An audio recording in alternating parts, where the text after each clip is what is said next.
ফেরাউনের লাশের কান্না শুনে হতবাক পুরো বিশ্ববাসী। এই অদ্ভুত আওয়াজ করে এই লাশ কি বলতে চাইছে, বিজ্ঞানীরা এই শব্দের যা ব্যাখ্যা করছে সেটা শুনে আপনার গা শিউরে উঠবে। ফেরাউনের লাশ পচে না, কিন্তু তার নাক পচে কেন? ফেরাউনের চুল এবং নখ ক্রমশ বড় হচ্ছে কেন? প্রতি বছর ফেরাউনের লাশের উপরে সূচো এবং ইঁদুর ছেড়ে দেওয়া হয় কেন? এছাড়াও আজকের ভিডিওতে আমি আপনাদেরকে জানাতে চলেছি ৩৫০০ বছর আগে ফেরাউনের সাথে ঠিক কি ঘটেছিল, মহান আল্লাহ পাক কতটা কঠিন আযাব দিয়েছিল ফেরাউনকে, এবং মহান আল্লাহ পাক ফেরাউনের উপরে কোন কোন ভয়ানক আযাব দিয়েছিল সেই বিষয়ে। একজন মুসলিম হিসাবে আপনার এগুলি জেনে রাখা অনেক জরুরি। বন্ধুরা, এই ভিডিওটির প্রত্যেকটা অংশ থেকে আপনি নতুন কিছু জানতে চলেছেন, তাই আপনারা যারা মহান আল্লাহ পাকের এই রহস্যের নিদর্শন সম্পর্কে জানতে চান তারা ভিডিওটি পুরোপুরি দেখুন। এবং ভিডিওটি শুরু করার আগে আপনারা একটা লাইক করে দিন এবং কমেন্টে অবশ্যই আমিন লিখুন। তাহলে চলুন বন্ধুরা, ভিডিওটি শুরু করা যাক। প্রায় ৩১০০ বছর পানির নিচে থাকা সত্ত্বেও ফেরাউনের লাশ একটুও পচেনি। আর কেনই বা আজকের দিনে এসে ফেরাউনের লাশের ভিতর থেকে কান্নার আওয়াজ বেরিয়ে আসছে? সেই কান্নার আওয়াজের সঠিক অর্থ কি? বিজ্ঞান এর যে ব্যাখ্যা দিচ্ছে তা পুরো বিশ্বকে হতভম্ব করে দিয়েছে। পবিত্র কোরআনে বলা হয়েছে ফেরাউন ডুবে মারা গেছে, আর মৃত্যুর পরও তার শরীরকে অক্ষত রাখা হবে পরবর্তী সীমা লঙ্ঘনকারীদের জন্য সতর্ক বার্তা হিসাবে। কিন্তু সেদিন ফেরাউনের সাথে কতটা ভয়ঙ্কর ঘটনা ঘটেছিল একজন মুসলিম হিসাবে এটা আপনাদের অবশ্যই জেনে রাখা উচিত। ফেরাউন তার শাসনকালে মানুষের উপর অনেক জুলুম এবং অত্যাচার করত, গরিবের হককে ভক্ষণ করে নিত, তাদেরকে পশুর মতো খাটিয়ে নিত, বিনিময়ে তাদেরকে অনেক কম পরিমাণে মজুরি দিত। যারা তার প্রতিবাদ করত, যারা তার কাজ করতে চাইতো না, তাদেরকে ফেরাউন অনেক নৃশংসভাবে হত্যা করত। এত অত্যাচার দেখে মহান আল্লাহ পাক তার পয়গম্বর হযরত মুসা আলাইহিস সালামকে হুকুম দিলেন। তিনি বললেন, হে মুসা, ফেরাউনের কাছে আমার বার্তা পৌঁছে দাও, যাতে সে মানুষের উপরে জুলুম এবং অত্যাচার না করে, না হলে আমার আযাব তাকে ধ্বংস করে দেবে। আল্লাহর নবী হযরত মুসা আলাইহিস সালাম আল্লাহর বার্তা ফেরাউনের কাছে পৌঁছে দিলেন। এই বার্তা শুনে ফেরাউন উপহাস করতে লাগলো এবং হেসে হেসে বলতে লাগলো, এখানকার খোদা আমি নিজেই, আমি কারোর হুকুম মানি না। এরপর আল্লাহ তাআলা তার নিজের নিশানি পয়গম্বর হযরত মুসা আলাইহিস সালামের মাধ্যমে দেখাতে লাগলেন। আর এই দৃশ্য দেখে মিশরের সমস্ত লোকজন অবাক হয়ে গেলেন। বহু মানুষ আল্লাহর প্রতি ঈমান আনলেন, যেটা দেখে ফেরাউন হযরত মুসার উপরে অনেক রেগে গেলেন এবং হযরত মুসার কওমের উপরে অত্যাচার করতে শুরু করলেন।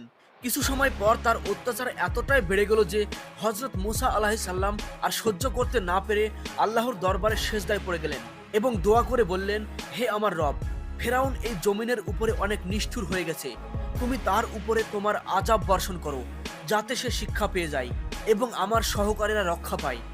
হযরত মুসা আলাইহিস সালামের দোয়া আল্লাহ কবুল করে নেয় এবং ফেরাউনের উপরে 5টি আযাব নিয়ে আসে, যে আযাবগুলির ব্যাপারে শুনলে আপনাদের আত্মা কেঁপে উঠবে। বন্ধুরা, এই 5টি আযাব সম্পর্কে দেখার পরে আমরা দেখব প্রতি বছর ফেরাউনের লাশের উপরে কেন ইঁদুর ছেড়ে দেওয়া হয় এবং ফেরাউনের সেই ভয়ানক কান্নার আসল অর্থ কি সেই বিষয়ে। বন্ধুরা, আপনারা ভিডিওটিতে এখনই একটা লাইক করে দিন এবং কমেন্টে আমিন লিখুন। মহান আল্লাহ পাক ফেরাউনের উপরে 5টি ভয়ঙ্কর আযাব দিয়েছে, যে আযাবগুলো ফেরাউন এবং তার বাহিনীকে একেবারে নাস্তানাবুদ করে দিয়েছে।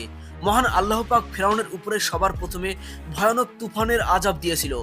হঠাৎ এক বাতাস আসে এবং চারিদিকে ভয়ানক অন্ধকার হয়ে যায় এবং প্রচণ্ড বৃষ্টি হতে শুরু করে, যার ফলে ফেরাউন এবং তার অনুসারীদের ঘরের ভিতরে পানি ঢুকে পড়ে এবং তাদের গলা পর্যন্ত পানিতে ডুবে যায়।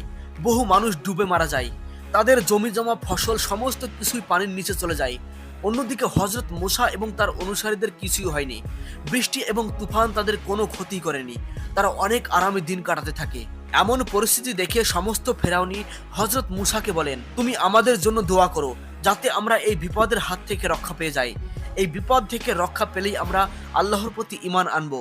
এই প্রতিশ্রুতি শুনে মুসা আলাইহিস সালাম আল্লাহর কাছে দোয়া প্রার্থনা করে এবং আল্লাহ তার দোয়া কবুল করে নেয়। এরপর তারা ঝড় বৃষ্টি তুফানের হাত থেকে রক্ষা পায় এবং মহান আল্লাহ পাক সমস্ত জমি জমা প্রচুর ফসলে ভর্তি করে দেয়। আর এত পরিমাণ ফসল এর আগে কখনো হয়নি। আর এত পরিমাণ উন্নত মানের ফসল দেখে ফেরাউন বলতে থাকে, এই তুফান এবং পানি আমাদের জন্য অনেক নিয়ামত বয়ে নিয়ে এসেছে। এরপর ফেরাউন পুনরায় আগের মতোই অত্যাচারী হয়ে ওঠে। সে হযরত মুসার সহকর্মীদের উপর অনেক অত্যাচার এবং জুলুম করতে শুরু করে। এমন পরিস্থিতিতে মহান আল্লাহ পাক সমগ্র ফেরাউনিদের উপর পঙ্গপালের এক ভয়ানক আযাব পাঠিয়ে দেয়। কোটি কোটি পঙ্গপাল এসে ফেরাউনিদের ক্ষেতের সমস্ত ফসল নিশ্চিহ্ন করে দেয়। এমনকি সেই পঙ্গপাল ফেরাউনিদের ঘরবাড়ির বাঁশ খুঁটিও খেয়ে ফেলে। এমনকি ঘরের ভিতরে সেই পঙ্গপাল এসে জায়গা করে নেয়, যার ফলে তাদের শ্বাস প্রশ্বাস নিতেও অনেক কষ্ট হতে শুরু করে। কিন্তু বনি ইসরায়েলের কোনো মানুষ এই পঙ্গপালের দ্বারা আক্রান্ত হয়নি, বরং তারা আগের তুলনায় সুখে বাস করছিল। এরপরেও ফেরাউনিরা আল্লাহর উপর ঈমান আনতে রাজি হয় না। এরপর মহান আল্লাহ পাক ফেরাউনিদের উপরে উকুনের আযাব নিয়ে আসে। এই উকুনের পরিমাণ এতটাই বেশি ছিল যে এই উকুন তাদের মাথার চুল থেকে শুরু করে জামা কাপড়ের ভিতরে ঢুকে পড়ে, তাদের দেহের সমস্ত রক্ত চুষে খেয়ে ফেলতে শুরু করে। এমনকি এই উকুন তাদের খাবারের পাত্রে, খাবারের পানির ভিতরেও ঢুকে পড়ে, যার ফলে তারা কিছুই খেতে পারছিল না, কোনো কিছু পান করতে পারছিল না, এমনকি আরাম করে ঘুমোতেও পারছিল না। কিছুদিন পর মহান আল্লাহ পাক তাদের উপরে ব্যাঙের আযাব পাঠিয়ে দেয়। আর সেই ব্যাঙের পরিমাণ এতটাই বেশি ছিল যে চারিদিকে শুধু ব্যাঙ আর ব্যাঙ দেখা যায়। ফেরাউনিরা যখনই কোনো জায়গায় বসতে যায়, তখনই সেই স্থান প্রচুর ব্যাঙে এসে দখল করে নেয়।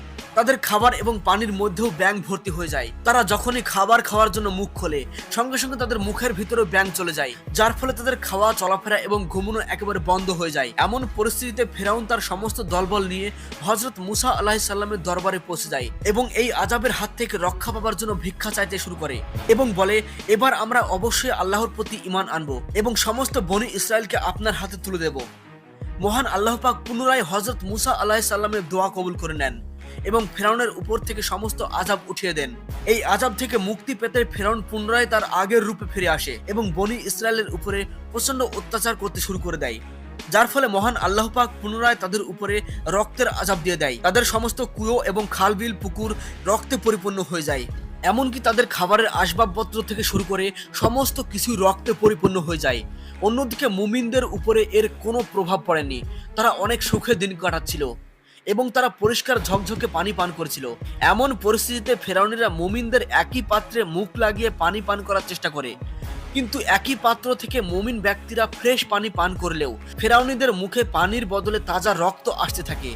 বাধ্য হয়ে ফেরাউন এবং তার সহকর্মীরা গাছ, লতাপাতা এবং গাছের মূল থেকে রস বের করে খেতে শুরু করে, কিন্তু সেই গাছ, লতাপাতার রস তাদের মুখে গিয়ে রক্তে পরিণত হয়ে যায়। কোনো উপায় না পেয়ে ফেরাউন এই আযাব থেকে মুক্তি পাওয়ার জন্য আবার হযরত মুসা আলাইহিস সালামের দরবারে এসে উপস্থিত হয়ে যায় এবং হযরত মুসা আলাইহিস সালাম আল্লাহর কাছে দোয়া প্রার্থনা করতেই আল্লাহ সেই দোয়া কবুল করে নেয় এবং 7 দিনের মধ্যে সেই আযাব ফেরাউনিদের উপর থেকে উঠে যায়। কিন্তু আযাব উঠে যেতেই ফেরাউন পুনরায় তার আগের রূপে ফিরে আসে এবং বনি ইসরায়েলের উপরে প্রচন্ড অত্যাচার শুরু করে দেয়। এরপর হঠাৎ একদিন ফেরাউন হযরত মুসা এবং তার সহকর্মীদেরকে হত্যার জন্য বিরাট এক সেনাবাহিনী নিয়ে বের হয়ে যায়। এমন পরিস্থিতিতে মহান আল্লাহ পাক হযরত মুসা আলাইহিস সালামকে সেই রাতেই তার দলবল এবং সহকর্মীদেরকে নিয়ে শহর ত্যাগ করার নির্দেশ দেন। সঙ্গে সঙ্গে হযরত মুসা আলাইহিস সালাম তার দলবল নিয়ে সেখান থেকে সরে যেতে শুরু করে। আর এমন ঘটনা জানতে পেরে ফেরাউন বলতে থাকে, যত কিছুই ঘটে যাক, আমি মুসা এবং তার দলবলকে হত্যা করে ছাড়বো। এরপর ফেরাউন তার দলবল নিয়ে মুসা আলাইহিস সালাম এবং তার সঙ্গীদেরকে পিছু ধাওয়া করতে থাকে। একটা সময় মুসা এবং তার দলবল পালাতে পালাতে লোহিত সাগরের তীরে গিয়ে পৌঁছে যায় এবং ফেরাউন তার দলবল নিয়ে তাদের দিকে এগোতে থাকে। সামনে সমুদ্র দেখে বনি ইসরায়েলের সমস্ত লোক বলতে থাকে, হে মুসা, তুমি আমাদেরকে কোথায় নিয়ে এলে? আমাদের সামনে সমুদ্র এবং আমাদের পিছনে ফেরাউনের বিশাল বাহিনী। এই কথা শুনে হযরত মুসা বলেন, তোমরা ভয় পেও না, ফেরাউনি বাহিনী আমাদের ধরতে পারবে না, আল্লাহ পাক আমাদের সঙ্গে রয়েছেন। এদিকে ফেরাউনি বাহিনী তাদের দিকে দ্রুত গতিতে ছুটে আসছে। এই সময় মহান আল্লাহ পাক মুসা আলাইহিস সালামকে তার হাতের লাঠিটা দিয়ে সাগরের পানিতে আঘাত করতে বলেন। আর মুসা যেই লাঠি দিয়ে সাগরের পানিতে আঘাত করে দেয়, সঙ্গে সঙ্গে সাগরের পানি দুই দিকে সরে যায় এবং মাছ দিয়ে একটা রাস্তা তৈরি হয়ে যায়। তখন বনি ইসরায়েলের কিছু লোক বলতে থাকে, হে মুসা, আমরা সবাই আলাদা আলাদা, আমরা একই রাস্তা দিয়ে যেতে চাই না। তখন মুসা আলাইহিস সালাম সমুদ্রের 12 জায়গায় লাঠি দিয়ে আঘাত করে এবং সমুদ্রের 12টি রাস্তা তৈরি হয়ে যায় এবং বনি ইসরায়েলের সমস্ত মানুষ সেই রাস্তা দিয়ে পালিয়ে যেতে শুরু করে। বনি ইসরায়েলের সবাইকে সেই রাস্তা দিয়ে পালাতে দেখে যখনই ফেরাউনিরাও সেই রাস্তায় নেমে পড়ে, যখনই মুসা আলাইহিস সালাম তার দলবল নিয়ে সমুদ্র পার হয়ে যায়, তখন ফেরাউনিরা ঠিক সমুদ্রের মাঝামাঝি জায়গায় অবস্থান করছে। সঙ্গে সঙ্গে মহান আল্লাহ পাক সমুদ্রের পানিকে আগের মতো হয়ে যেতে বলে, আর সমস্ত ফেরাউনি সেই সমুদ্রের পানিতে ডুবে মারা যায়। পানিতে ডুবে যাওয়ার মুহূর্তে ফেরাউন চিৎকার করে বলতে থাকে, আমি মুসা এবং তার ভাই হারুনের আল্লাহকে মেনে নিচ্ছি এবং আল্লাহর প্রতি ঈমান নিয়ে আসছি। এমন সময় আল্লাহর তরফ থেকে আওয়াজ আসে, হে ফেরাউন, তুমি অনেক সময় নষ্ট করে ফেলেছো, এখন তুমি জাহান্নামের দরবারে পৌঁছে গিয়েছো। আমি তোমার লাশকে সংরক্ষিত করলাম, যেটা তোমার পরবর্তী প্রজন্মের জন্য নিদর্শন হয়ে থাকবে। বন্ধুরা কমেন্টে লিখুন আমিন। চলুন বন্ধুরা এবার আমরা জেনে আসি ফেরাউনের লাশের পুরো বডি পচে না, কিন্তু তার নাক পচে কেন, এবং ফেরাউনের লাশের ভিতর থেকে বেরিয়ে আসা সেই শব্দের অর্থ সম্বন্ধে বিজ্ঞানীরা কি বলছেন সেই বিষয়ে।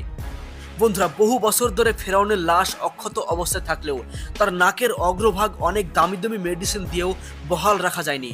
তার কারণ হলো হাদিস শরীফে বর্ণিত হয়েছে, ফেরাউন যখন পানিতে ডুবে যাচ্ছিল এবং কালেমা পাঠ করছিল, তখন ফেরেশতা জিব্রাইল ফেরাউনের মুখের ভিতরে সাগরে কাদামাটি ঢুকিয়ে দেয়, এবং ফেরাউন যখন নিজেকে মুসলিম বলে স্বীকারোক্তি দেয়, তখন ফেরেশতা জিব্রাইল তার মুখের উপরে আঘাত করায় তার ওষ্ঠভাগ এবং নাকের অগ্রভাগ থেতলে যায়। আর এই কারণে ফেরাউনের পুরো দেহ অক্ষত থাকলেও তার নাকের অংশ পচে যায়। প্রতি বছর ফেরাউনের লাশের উপরে ইঁদুর ছেড়ে দেওয়া হয় কেন?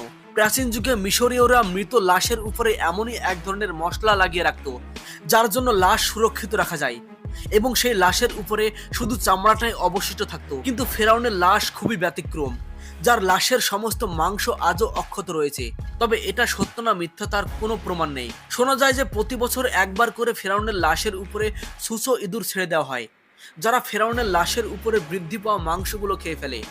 এরপর তাকে ড্রেসিং করে পুনরায় কাচের মধ্যে ঢুকিয়ে দেওয়া হয়। মহান আল্লাহ পাক ফেরাউনের লাশকে এই কারণে সুরক্ষিত করেছেন, যাতে কিয়ামত পর্যন্ত যতজন ব্যক্তি এই পৃথিবীতে আসবে সবার কাছে যেন ফেরাউনের লাশ একটি নিদর্শন হয়ে থাকে। বন্ধুরা ইতিমধ্যে ফেরাউনের লাশের থেকে একটা অদ্ভুত আওয়াজ বেরিয়ে আসে, যার ব্যাখ্যা এবং অর্থ বিজ্ঞানীরা বের করে দিতে পারেনি। আপনি যদি একজন মুসলিম হয়ে থাকেন তাহলে ভিডিওটিতে অবশ্যই একটা লাইক করে ভিডিওটি সবাইকে দেখাতে বেশি বেশি পরিমাণে শেয়ার করুন।